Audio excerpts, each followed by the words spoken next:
Hello, my dear friends, Jasmine here, and today I'm just gonna talk about all you have to know based on my experience with breast augmentation, okay? Because I've been receiving a few questions about it, and I feel like I have to share my experience with you.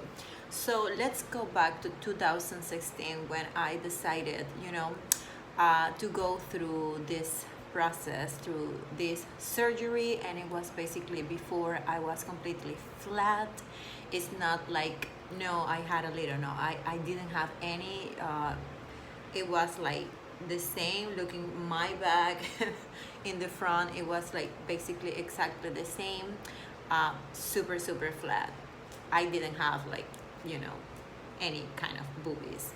Um, and I have always been a fitness enthusiast, and the fact that I've been like, for the most part, like slim, and with a very athletic body, it didn't contribute that much. And after my pregnancy with my son, it was even worse, like my boobs didn't even say goodbye to me. They were just, one day they were just gone.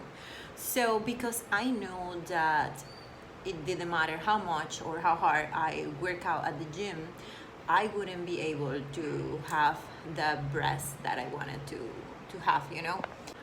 So the first thing that you must do is to do a lot of research about the surgeon, okay, the plastic surgeon you want to have your process, your procedure, your breast augmentation with. That's like number one thing, okay? You have to make sure that he is a certified doctor, and if you can have like any kind of testimony from patients and stuff, it could be even much better, okay? Because you are going through anesthesia as any other surgery. It might have some complications, so you better be in good hands and at a good place, like a good hospital or clinic, whatever you are gonna have this process, right? It's not good to play games when it is about going through anesthesia. I don't recommend that. So the first thing is looking for a good doctor and having a budget. There are different budgets, for example, my case, I had the surgery here in Panama City, and our currency is American dollars, so it cost me $6,000. But I could easily go to Colombia and have it for half the price. But for me, I wanted to have it here in Panama for many reasons, and the main reason was because I was feeling like safer being in my country, than traveling to another country to have a surgery, then thinking about a trip, taking a plane to come back with that surgery, and who was gonna be with me there and all that stuff. It sounds like very complicated for me. So I will say, if you can have it as close to your house as possible, it would be much better. But I understand that sometimes for some places this kind of surgery is super expensive, especially in the United States. So if based on your budget you're planning to travel, because including tickets and hotels and all that, it would be even cheaper than having it in your country. The first thing that you have to do, as I said, is make sure that you are going to have this surgery with a certified doctor and you're in good hands. Make research, ask questions, as many questions as necessary, because as I said, this process, if it can be dangerous, to have it with someone that is not a professional. I mean, it can end in death, even in death. So once you find your doctor based on your budget, but not only your budget, make sure that you can kind of, we women, we are very intuitive, you can feel like this doctor actually cares about you as a patient, is always willing to answer in a nice, polite way any question you might have. When you feel like you have this kind of chemistry with your doctor, your instinct is gonna tell you if that is the right doctor or not. And this, after having the doctor and the place where you're gonna have the surgery and all that, then you have to discuss with your doctor about the size of your breast. And in my case, because of my body type, I'm not that skinny, but I'm kind of slim, you know. I couldn't go bigger than my breasts. My implants, they are actually very big. They are 500 cc's. That was, according to my doctor, like the biggest I could have for breast implants based on my body type and on my skin, you know, because the purpose is just to have, yes, you want maybe big boobs, or you just want to make them look a little bit big but it's still natural. Okay, so these are all the things that you have to discuss with your doctor. Actually, my doctor, he had a special program, I forgot the name, but it's something like a 3D, you know, program that it's literally you. He takes a picture of you and then he put like the implants, and you can, like in 3D, actually see yourself, like, oh, this is how I'm gonna look like. And then you can kind of have like a very realistic idea and decide, is this what I want, or, you know, I should reconsider the size of the implants I want to have. This is a super important conversation that you have to have with your doctor. And I always say, like, you know, listen to what your doctor have to say, because I wanted 700. And even for me, I believe that, wow, these are big, these girls are heavy, and that's another thing, you know, your back is gonna suffer. So if you, the bigger you go, it might have its consequences with your back. And because of my profession, I'm always like grading and in this position, so sometimes, not all the time, I have like back pain, very light back pain, but I know it's because my breast. And that's why I thank God, I thank my doctor that I listened to him and I didn't go bigger than this, because if not, I will have to even reconsider changing the size to a small size, and that's something that you don't want to go through this twice. So now you have the doctor, your budget, all your questions have been answered. You know what is the dream size and appropriate size for your implants. Okay, ask about the brand of the implant too.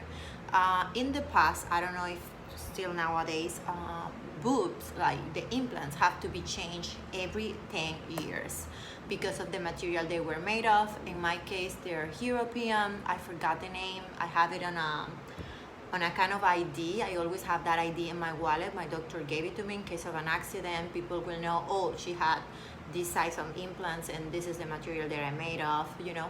But in my case, if I have another breast augmentation or change my implants, it's just because I want, or I want to get rid of them, or something bad, you know, you never know. But actually, if I want to live the rest of my life with my implants, I can do that because they are everlasting. Unless something happened, okay, they are kind of everlasting. I don't have to change it. And that's a very important question you have to ask your doctor, because then you're gonna be like, oh, I thought that my breast implants were forever, and now I have to think about changing them in 5 years and 10 years. Okay, so you should ask these kind of questions and make sure what you're getting in your body, okay, especially your breast. That for us women is a very sensitive area. Now let's talk about the surgery. After going through all the blood tests, and you are gonna go to an operation room, they have to make sure that your heart is okay, your blood sugar, any medical condition you might have, any medication you're taking. Okay, you have to let your doctor know that, and don't lie about it, because even the simple things can put your life at risk. Okay, so be honest to your doctor about any medical condition, because sometimes people lie just because they want to get the surgery, and then you listen, oh, she died, but she was so young and pretty, what happened to her? Okay, it's because you have to be super transparent and honest with your doctor, especially you're going through anesthesia, and you cannot play with your life like that. Okay, if you don't care, who's gonna do that? Okay, so once I have all these kind of tests and the doctor was like, okay, we're ready to go. The day of the surgery arrived. I was excited, I was nervous, but this is something very important. Even though I haven't had many surgeries in my life, only two. One was when I was a small kid. Was like 5 years old, was an appendix removal. I can't even remember. I have like flashbacks about it. And just this one, I spoke with some friends that went through this surgery, and I really appreciate this advice. One of them told me, it's like, Jasmine, before the anesthesia, you have to remain calm and just put your mind in blank, okay? Just think about something positive, like, oh, when I wake up, I'm gonna be so pretty, I'm gonna be relaxed. Because if you are nervous, believe it or not, previous to the anesthesia, it's like you are sleeping, you're turned off, okay, with the anesthesia, and then you're turned on again. And then when you turn on, if you were before going through anesthesia thinking about something negative or being super nervous, when you wake up from anesthesia, you're gonna feel that last feeling or that last thought that you had, and you're gonna be like super overwhelmed. It's not gonna be good. So before anesthesia, just be relaxed, be calm, and just think about something positive, okay? You're doing this and you made your job, you know, your research about having a good doctor and all that, so just be relaxed and think positive. So I went through anesthesia. The surgery lasts like for 2 hours. It was like super fast after being a surgery. Any complication, I woke up around 5 p.m. I remember. When I woke up, I felt a lot of pain. Yes, I felt a lot of pain. I felt like, not like from 1 to 10, it was like a 6. You know, it was like a 6, and it was like, oh my gosh, this really hurts, this really hurts. I was feeling, because I didn't have any breath, you know, I was feeling so weird. And I was like, when I was standing up, I thought that I was, you know, when I fall, because my boobs were so heavy for me, and I was like, what I have done. I was thinking that to myself, and I was so worried. They looked so big. I don't know, I was having like second thoughts because I was in pain, but it was just temporarily, because the doctor gave me painkillers. And the same day, let's say I went to the hospital at noon, and then at night I was at home. I slept in my house. My mom was taking care of me, you know.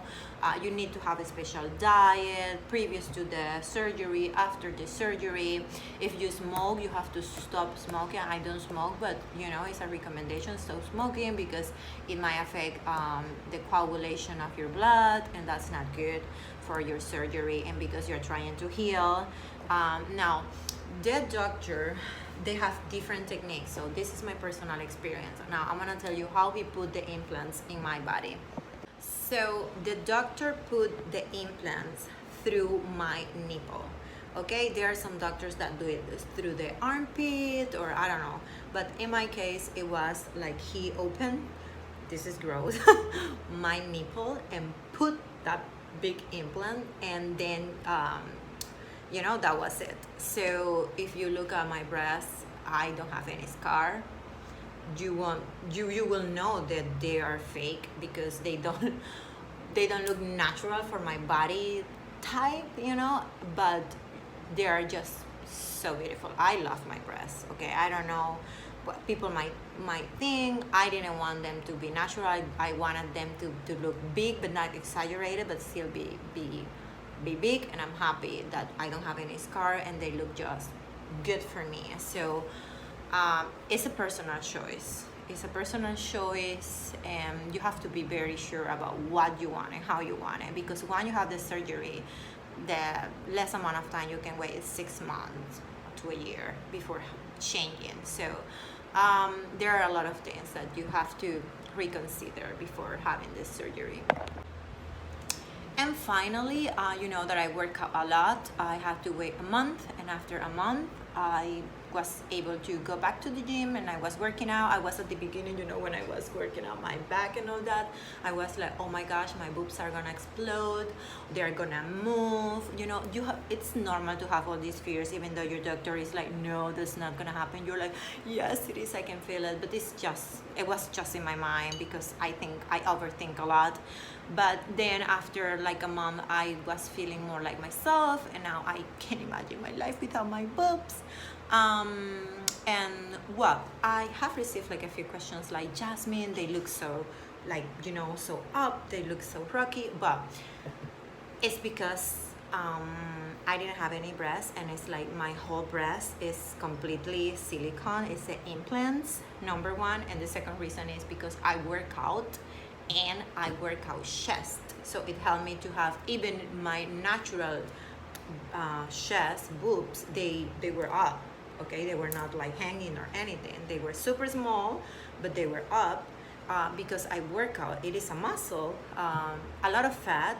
Your breast is a lot of fat, but also it has muscle, and I build a lot of muscle, and that's the reason why they look so up, is because of that. And if you go too big with your implants, that's another bad thing that can happen, is that they can fall down, they can be hanging, and especially if after that your body weight changes a lot, it's gonna affect how your implant looks. So you have to be consistent about your body weight, and consider like the size of the implants too, because then you can have like, oh, big boobs, but they are like hanging, and that's gonna look like not attractive. Or if you like that, it's okay, but maybe not for some people. Okay, so that's it, guys. I just want I speak a lot. I know I'm terrible. I just wanted to tell you my experience with my breast implants. If I forgot to mention something, just please, I'm gonna be reading the comments and ask any question you might have. As personal as my look, it's okay. You're like family here, okay?